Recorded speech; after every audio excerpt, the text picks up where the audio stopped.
Hello there. Once again, I'm probably very quiet, but just, you know, turn up the volume, I guess.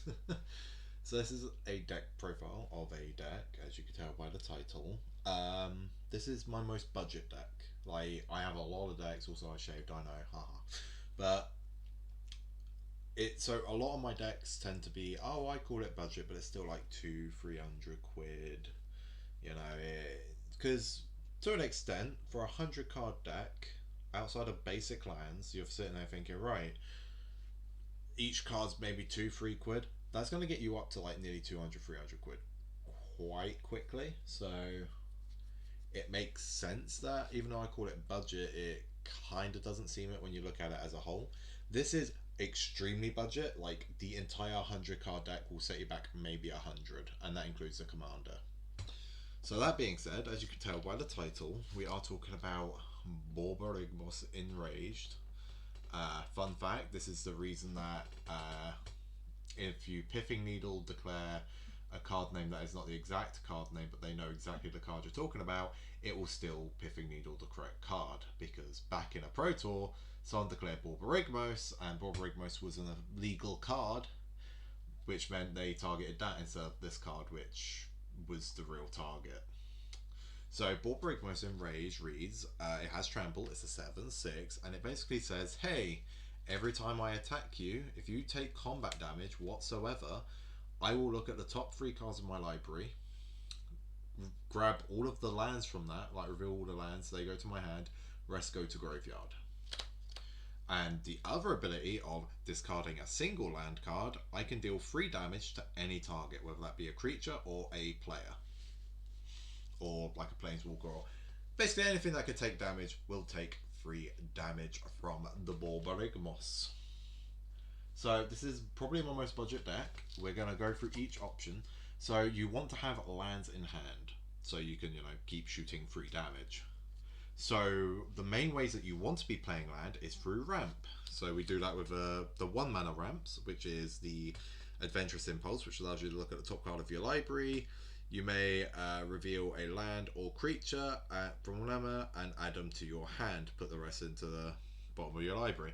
Now that doesn't sound like ramp because it's like, oh, it doesn't put it on the field. You are still hitting your land drop, but you're still replacing that land drop with another land. So you're just going to be like, hey, I'm just going to just grab the land to replace the land I played. I've gone land neutral. If not, I've basically played a land from my deck for my land drop that turn. Next for the 1 drop, we have a Reclaim the Waste, although it's more like a 4 drop because you would rather play the kicker. So search your library for a basic land card, reveal it and put it onto the field. Reveal it and put it into your hand, then shuffle your library, And then it says if this spell was kicked, you actually search for 2 basics instead of the 1. So you can pay 1, get 1 basic, or you can pay 4 and get 2 basics, which sounds like a lot of investment, but when you think about it, lands in hand are basically lightning bolts. So, yeah. Then we go with the 2 manas with basics like Farseek, just get anything but a forest. Explore, which gives you a card draw unless you play an additional land that turn. Seek the Wilds, that lets you look at the top 4 of your library and reveal a creature or a land from among them and put it into your hand and put the rest at the bottom. So this is basically a 2 mana version of Adventurous. We have a Felidar Seer, or however you're supposed to pronounce it. It's not Felidar, it's Fa'adia? Fa'adia, maybe? No idea. I hope it doesn't sound horrible. But this basically taps to draw a card, and then if it's not a land, you discard it. Spoiler alert, we've got a few lands in this deck, so you do tend to get to keep the card somewhat.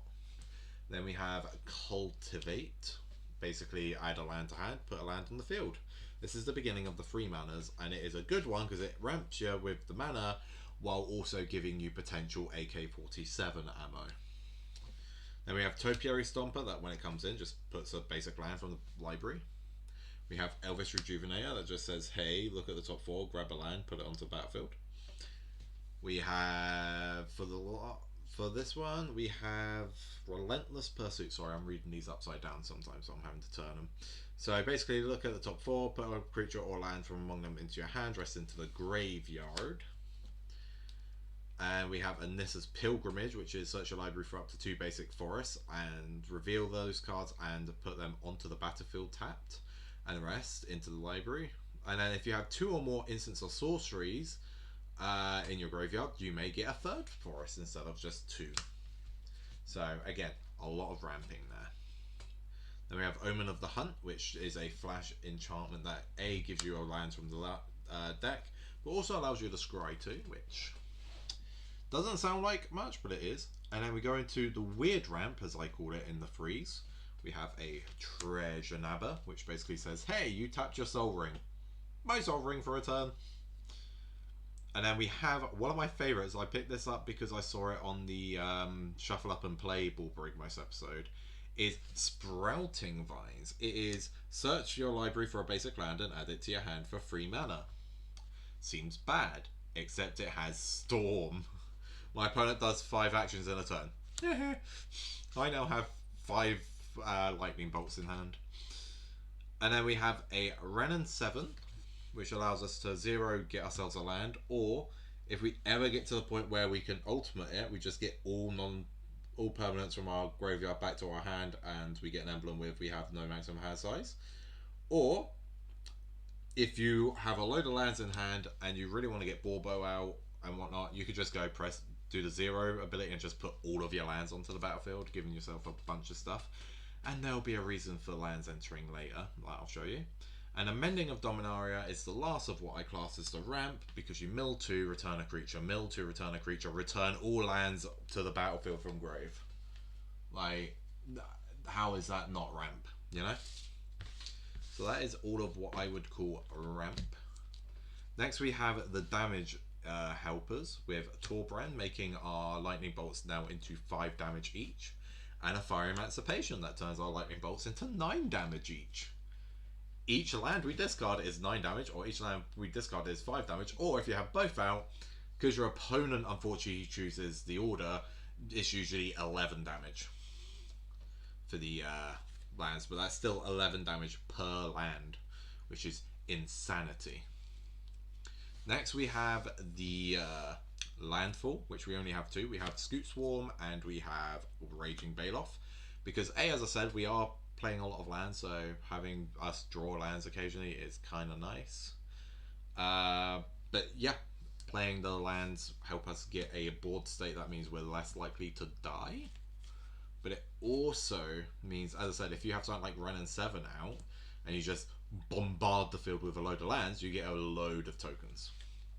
Talking of tokens attacking, we have a Sylvan Awakening that basically turns all of our lands into 2/2 elementals with Indestructible and Reach and Haste. So you basically just, I don't know why specifically Reach, to be honest with you. It's a sorcery. So giving Reach, which just lets you block a flyer, is a bit weird for a creature that is yeah, because until my next turn. So I guess I played it just because it's like turning all of my lands that I potentially get out into attackers and get an end game that way. Now, because I don't have much room to run a lot of spells, I thought I would run a card that lets me play my opponent's spells in the form of an Natali Primal Storm. Bear in mind, I will be honest with you, this deck I did get from a friend, and it is a updated version of what he sent me. And Natali was his idea, but I do like the idea of just going, hey, I can't really cast many spells because I need to make room for land. Let me play yours instead.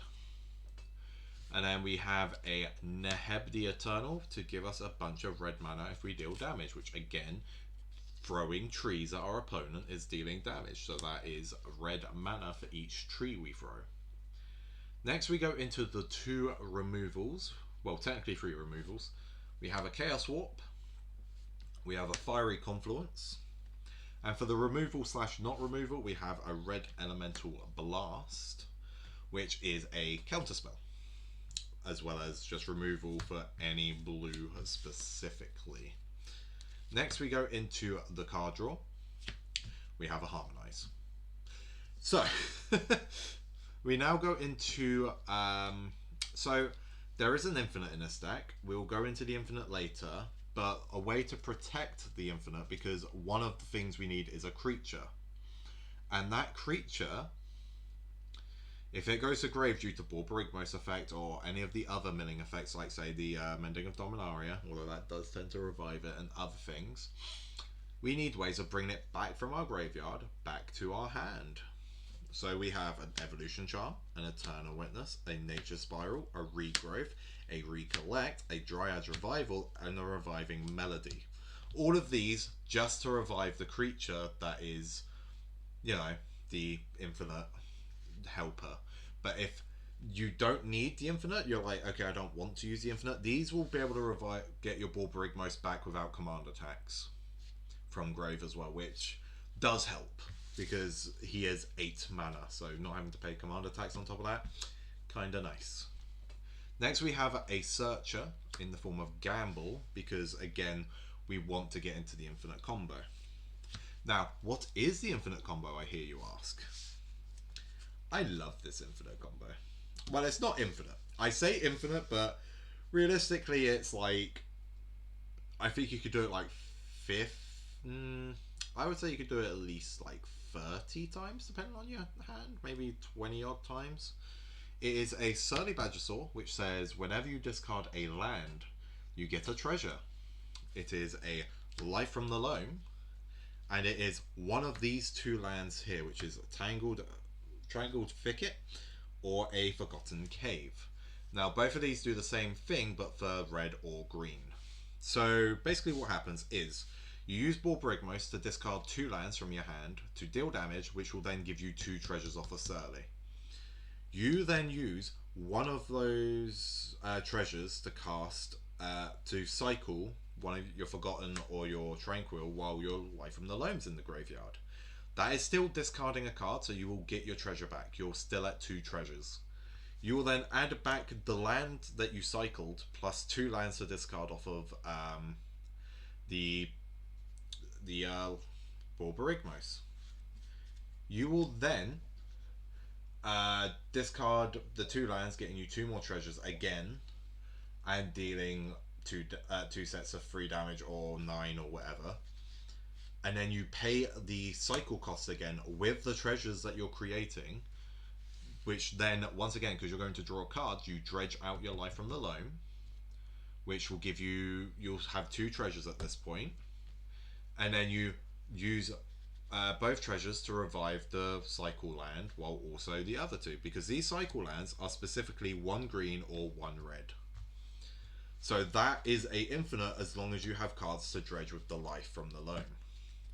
Hence why I said you need all this creature revival for the Surly Badgersaur, because he is very important in this combo if you do end up getting this combo. Because the lands, if you can get the Life from the Loam, you can revive those just off the Life from the Loam. The Life from the Loam, as long as you draw a card, you can revive the Life from the Loam. The Surly Badgersaur, the only part of the combo that doesn't basically self-revive itself in said combo, which is kind of annoying, which is why I'm running so many creature revivals. Now, talking of cycle lands, if you're not quite there with the infinite, I've got 2 generic mana cyclers, which means you can go off, but not as much as if you had the 1 mana cycle. And then there's also a 1 colorless 1 red to do basically the same thing. So these are 3 lands that will just say, hey, you can maybe still go off, but it's not as much. Or maybe you'll go into one of the cycle lands while you're cycling these, and then you can go infinite after that. Then we're talking utility lands before we go into the basics, which there isn't many. There is just a treasure vault to give yourself some treasures to help you basically store mana to cast your commander a bit quicker. You have Gruul Trail, which is basically a, hey, I didn't have green mana, but now I have green mana, or oh, I didn't have red mana, now I have red mana. Same reason for my Raging Ravine. And the final one wasn't in the deck I was given, but I thought it was a quite obvious add, is the Rogue's Passage, because if borborygmos is unblockable, I can then guarantee the 7 damage even though it's got trample, and I can guarantee that I'm going to get the effect off him, which can get me closer to the infinite or just to restock my hand with AK-47 ammo. Now, talking of ammunition, I'm going to move some bits here. This is where the ammunition comes in. So we will go with the basics. because this is the last of the deck. This is the basic lands. If you see my deck profiles, you'll know that basic lands are the final. So for green bullets, we have 1, 2, 3, 4, 5, 6, 7, 8, 9, 10, 11, 12, 13, 14, 15, 16, 17, 18, 19, 20, 21, 22, 23, 24, 25, 26, 27, 28, 29 green bullets. We have 29 basic green bullets. Then we go with the red bullets. We have 1, 2, 3, 4, 5, 6, 7, 8.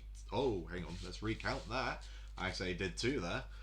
1, 2, 3, 4, 5, 6, 7, 8, 9, 10, 11, 12, 13, 14, 15, 16, 17, 18, 19, 20, 21, 22, 23, 24. Reason there's less red than there is green is because if you haven't noticed, in the actual deck profile itself, there is a lot more green pips than there are red. Now, if you have been keeping count at home, that is 62 total lands. Mulliganing in this deck is not a problem. You don't really mulligan this that much in this deck, because you're pretty much guaranteed to have plenty of lands in your hand. And even then, even if you have a hand completely full of lands, that is still good because you are 1 land away from casting your commander, which will get you into more lands, which will get you into more bullets. And at that point, because 8 turns have passed, you would have actually either drawn some of your spells or you would have drawn some more lands, which you can discard when he is out. Because he does not tap to discard a land to deal 3. You can just discard land. So as soon as borborygmos comes out, you can start swinging. And yeah, this deck is disgusting in its simplicity for that reason. Because a lot of decks are like, oh, I need to get to my combo, I need to get to something threatening. It takes me a while. Maybe turn 6, I can maybe find something. But I have to do a bit of digging. I have to do a lot of building. And for me, it's land pass, land pass, land pass, land pass, land pass, land pass, land pass, land pass, land pass. Tap away. borborygmos start shooting you and all of your creatures. Like, it's insane how quickly this deck goes out of like, just insane. And again, by then you maybe have got your Fire Emancipation or your Torbrand, and instead of hitting for 3, you're hitting for 5 or 9. So yeah, this deck is very budget, very cheap, very, very aggressive. It takes a little bit to get to that aggression, but as soon as it's there, it is probably the most aggressive deck I've ever seen in Magic the Gathering. And it is also very under the radar. Like, I've had it games where like people are playing like pre-con. Like, one person was playing a pre-con, another person was playing a somewhat modified pre-con, and there was a guy who built a what's the name of the commander? It was some like Gruul. No, it wasn't Gruul. What's the name of that? I think it's Orzhov? Yeah, I think it might be Orzhov. It's like black white. It was some black white commander that he built, and it was decent. But he was the target. Meanwhile, I was there slowly building up my lands, and I ended up winning. So I just went, okay, turn 7, I'm going to tap 6 of my 7 lands to get a Fire Emancipation out. And they're like, oh, that doesn't seem amazing, but sure.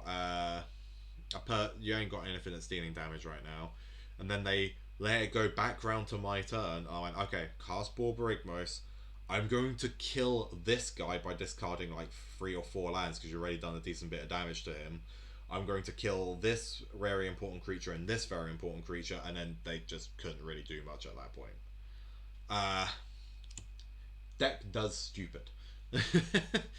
I will say one thing you could add, and I feel like I'd be too much of a dick if I added it, but if you give borborygmos Infect off of something like Grafted Exoskeleton, his land discarding will do infect damage because it says borborygmos deals 3 damage. It doesn't say, oh, deal 3 damage. It says specifically this card will deal 3 damage if you discard a land, which means it will do infect.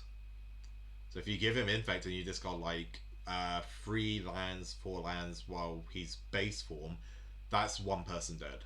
If you have Fire Emancipation with an Infect out, 2 lands will kill somebody. If you have Torbrand with a Infect, again, 2 lands will kill somebody. Also, Fire Emancipation, borborygmos is a 7 power.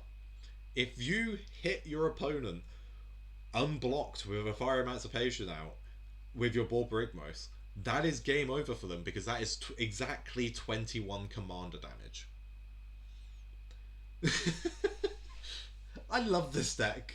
It's not my favorite deck I've ever built, but oh my god, this deck is actually insane. So yeah, budget, as I said, you're probably at most going to spend about £100 on this, and I mean at most. I think I spent maybe like 70, 80. This deck is insanely cheap for what it does.